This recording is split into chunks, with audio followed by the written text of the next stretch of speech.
বেঙ্গল বার্তা প্রচার তরঙ্গে এই মুহূর্তের খবর। নিয়োগপত্র পাচ্ছেন না নবান্ন অভিযান শরীর কর্মশিক্ষা বিভাগের চাকরি প্রার্থীদের, আটক অনেকে। নেই কোনো নথি, নেতাজি ইন্টারে চাকরিহারাদের লাইন থেকে আটক অযোগ্য শিক্ষক। অযোগ্যদের বিষয়টা সেকেন্ড ফেজে দেখা হবে, ইন্টারের সভায় জানালেন মুখ্যমন্ত্রী। এসএসসি মামলায় 26,000 চাকরি বাতিল করেছে সুপ্রিম কোর্ট। এই রায়ের পর কার্যত ঘুম উড়েছে শরীর শিক্ষা কর্মশিক্ষা বিভাগের চাকরি প্রার্থীদের। কারণ সুপ্রিম কোর্টে এই সংক্রান্ত মামলা বিচারাধীন থাকার জন্য আজ পর্যন্ত চাকরিতে নিয়োগপত্র পাচ্ছেন না তারা। সেই কারণেই সোমবার নবান্ন অভিযানে সামিল হয়েছিলেন চাকরি প্রার্থীরা। তাদেরকে আটক করেছে পুলিশ। মঙ্গলবার সুপ্রিম কোর্টে সুপার নিউমেরারি পোস্ট সংক্রান্ত মামলার চূড়ান্ত শুনানি রয়েছে। তার আগেই নবান্ন অভিযান করেছিলেন শরীর শিক্ষা ও কর্মশিক্ষা বিভাগের চাকরি প্রার্থীরা। তারা বলছেন 26,000 চাকরিহারাদের মতোই তাদের ব্যক্তিগত পারিবারিক জীবন বিপন্ন হয়ে পড়েছে। সেক্ষেত্রে মুখ্যমন্ত্রী উপযুক্ত পদক্ষেপ নিয়ে শরীর শিক্ষা ও কর্মশিক্ষা বিভাগের এই চাকরি প্রার্থীদের সমস্যার সুরাহা করুন। এই দাবি সামনে রেখে নবান্ন অভিযান করে শারীর শিক্ষা কর্মশিক্ষা বিভাগের এসএসসি যুব ছাত্র অধিকার মঞ্চ। আন্দোলনকারীদের দাবি ছিল তারা মুখ্যমন্ত্রীর সঙ্গে দেখা করবেন এবং সুনির্দিষ্টভাবে নিজেদের দাবি দেওয়া জানাবেন। কিন্তু তাদের মিছিল শুরু হওয়ার পর অল্প কিছুক্ষণের মধ্যে নবান্নের বেশ কিছুটা আগে ব্রিজের রাস্তায় তাদের আটকে দেয় পুলিশ। মিছিলের কোনো অনুমতি না থাকায় তাদের আটক করে প্রিজন ভ্যানে তোলা হয়। বিক্ষোভকারীদের স্পষ্ট কথা, শরীর শিক্ষা কর্মশিক্ষা এই দুই বিভাগে কোনো দুর্নীতির অভিযোগ নেই। তা সত্ত্বেও চাকরির নিয়োগপত্র নিয়ে সমস্যার সমাধান হচ্ছে না দীর্ঘদিন। এবার তারা এর সুরাহা চান। অবলম্বে যারা এই ব্যাপারে রাজ্য সরকারের সদর্থক পদক্ষেপ করে সেই আর্জি করেন তারা। যোগ্য অযোগ্য আলাদা করা যায়নি। এই প্রেক্ষিতেই কলকাতা হাইকোর্টের রায় বহাল রেখে এসএসসি মামলায় সুপ্রিম কোর্ট 26,000 চাকরি বাতিল করেছে। কিন্তু সোমবার নেতাজি ইন্ডোরে চাকরিহারাদের বৈঠকে ধরা পড়েছেন এক অযোগ্য শিক্ষক। তাকে আটক করে পুলিশ। বিষয়টি নিয়ে চাঞ্চল্য ছড়িয়েছে। নেতাজি ইন্ডোরের চাকরিহারাদের সভায় যোগ দিয়েছিলেন মুখ্যমন্ত্রী মমতা বন্দ্যোপাধ্যায়। তাই সেই সভায় চেয়ে চাকরিহারাদের লাইন ছিল দেখার মতো। সকাল থেকেই প্রচুর মানুষ ভিড় জমান নেতাজি ইন্ডোর স্টেডিয়াম চত্বরে। প্রায় বাবুঘাট পর্যন্ত লাইন ছিল চাকরিহারাদের। এই লাইন থেকেই এক ভুয়ো শিক্ষককে পাকড়াও করেন অন্যান্যরা। তাকে পুলিশের হাতে তুলে দেওয়া হয়। লাইনে থাকা অন্য এক চাকরিহারা শিক্ষক বলেন, ওই যুবককে দেখে কারো হয়তো সন্দেহ হয়েছিল। তারপর তাকে ওয়েমার শিট সহ অন্যান্য নথি দেখাতে বলা হয়, কিন্তু তিনি দেখাতে পারেননি। এমনকি পালানোরও চেষ্টা করেন। তখনই তাকে পাকড়াও করা হয়। অন্য একজনের বক্তব্য, আমরা যোগ্য এবং তার যথেষ্ট প্রমাণ আমাদের কাছে রয়েছে। বারবার সেই প্রমাণ আমরা দিয়েওছি, তবুও আজ আমরা বঞ্চিত। কারা যোগ্য এবং কারা অযোগ্য তা নিয়ে ধোঁয়াশা বহাল। কিন্তু সেসব চাকরিহারা নিজেদের যোগ্য বলে দাবি করেছেন। তাদের বক্তব্য সরকারের কাছে পরিষ্কার কারা অযোগ্য। 26,000-এর মধ্যে অন্তত 6 থেকে 7,000 জন অযোগ্য রয়েছে, কিন্তু তাদের জন্য যোগ্যদের আজ এই অবস্থা।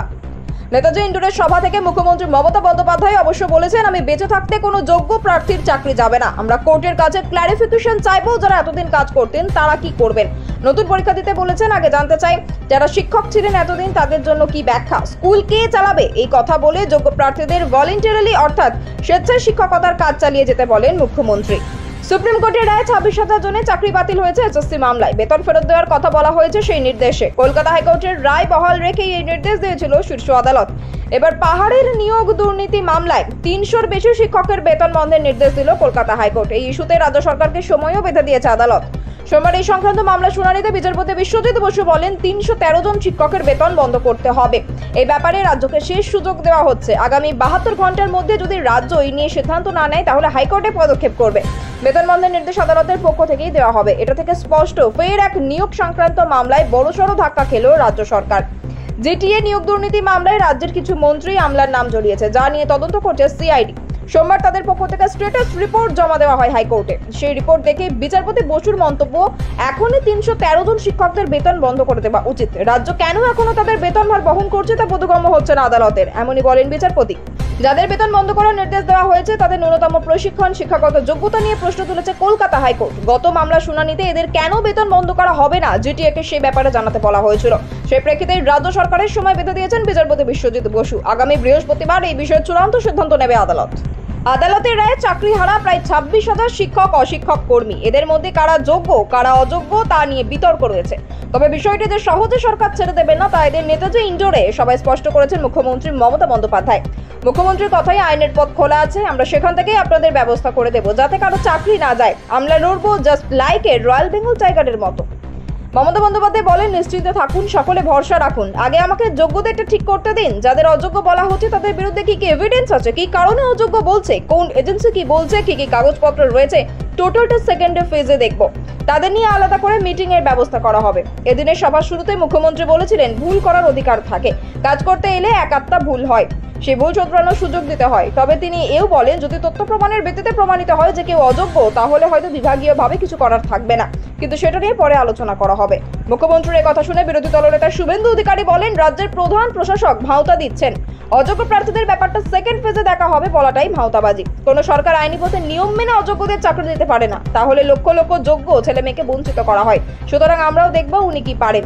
চাকরিহারাদের আইনি সহায়তা দেওয়ার জন্য এদেরই অভিজ্ঞ আইনজীবীদের নিয়ে গ্রুপ তৈরি করে দিয়েছেন মুখ্যমন্ত্রী। সেই গ্রুপে যোগ্য প্রার্থীদের তরফে প্রতিনিধি রাখার কথা বলা হয়েছে। মমতা বন্দ্যোপাধ্যায় বলেন, যে প্রাইড স্টুডেন্ট অ্যাসোসিয়েশনকে বলবো, আমরা যে লয়ার দিচ্ছি তাদের সহযোগিতা আপনারাও নিতে পারেন। এ ব্যাপারে ওদের নিয়ে একটি গ্রুপ তৈরি করার জন্য শিক্ষামন্ত্রী, মুখ্য সচিব এবং শিক্ষা সচিবকে বলবো, যাতে সময়ে সময়ে সঠিক মেসেজ ওদের কাছে পৌঁছায়। এসএসসির গোটা প্যানেল তথা 26,000 প্রার্থীর নিয়োগ বাতিল করে দেওয়ার নির্দেশ দিয়েছে সুপ্রিম কোর্ট। তবে মুখ্যমন্ত্রী এদিন বলেন, সরকার এখনো কাউকে বরখাস্ত করার নোটিশ পাঠায়নি, সুতরাং কাজ চালিয়ে যেতে অসুবিধা নেই। তার কথায় কোর্ট চালাতে পারে, আমি চাকরি বাতিল করলাম, তুমি কেন ওদের কাজে যেতে বলছো? কিন্তু যে কেউ স্বেচ্ছায় কাজ করতে পারে, কথা দিচ্ছি কাউকে বঞ্চিত হতে হবে না, সেটা আমরা দেখব। তিনি এও বলেন, 2 মাস সাফার করলে 20 বছর সাফার করতে হবে না, আর এই 2 মাসও পুষিয়ে দেব। আমি কথা দিলে সেই কাজটা শেষ পর্যন্ত করে দেখাই।